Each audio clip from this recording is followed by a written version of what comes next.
Okey, bangun murid-murid. Bangun. Assalamualaikum cikgu. Assalamualaikum cikgu. Okey, duduk murid-murid. Terima kasih cikgu. Okey, baik. Semua murid-murid sihat semua? Sihat. Baik.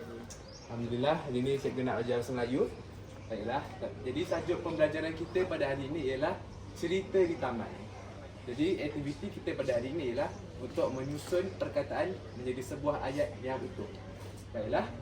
Sebelum mulakan aktiviti ini, saya nak tanya, macam mana kamu semua nak tahu, nak menyusun sebuah perkataan itu menjadi ayat?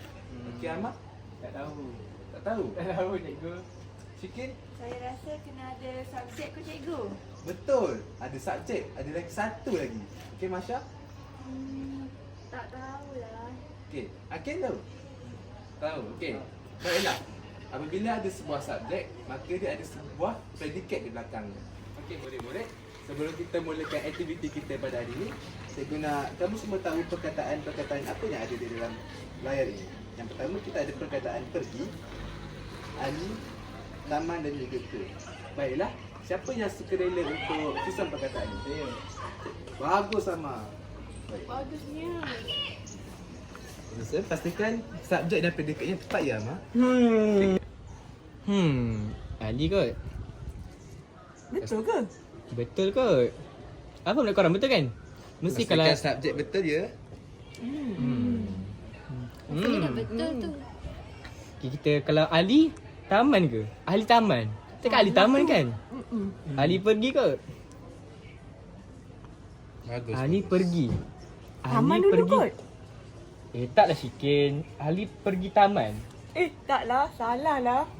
Mesti ada kena ke kan? Tinggal predikat je. Taman. Okey, betul tak ni? Ni sedang cikgu dah siap. Baik. Beri tepukan kepada Amar ya. Saya suka pelajar yang berani semua. Okey, baiklah. Okey. Siapa rasa yang ni betul? Boleh angkat Saya. tangan? Saya. Betul kot cikgu. Betul kot. Baiklah, kita analisis sama-sama ya. Baiklah. Ali ni apa? Siapa boleh teka? Ali ni apa? Subjek cikgu. Bagus, betul Syikin. Baiklah. Maka selepas daripada perkataan Ali itu iaitu pergi ke taman. Pergi ke taman tu siapa rasa ni apa benda ni? Pergi ke taman. Predikat cikgu. Bagus Masya. Okey, baiklah. Jadi betul lah apa yang Amal buat ni. Beri tepukan. Jadi baiklah. Jadi objektif pembelajaran kita pada hari ini tercapai iaitu kamu semua dapat mempelajari bagaimana untuk menyusun perkataan tersebut. Baiklah. Cikgu tamatkan kelas pada hari ini. Okey, Amal, boleh? Bangun.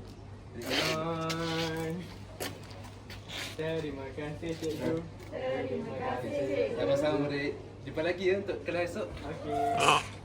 Pergi dulu ke Ali dulu ke taman ke ataupun ke? Ali kot. Ali kan? Jom kita try. Baik, baik. Tapi betul ke? Betul kot Syikin. Bagus. Lepas Ali kita kena pergi. Taman lah. Bebannya Syikin. Bahan buat yang tak guna.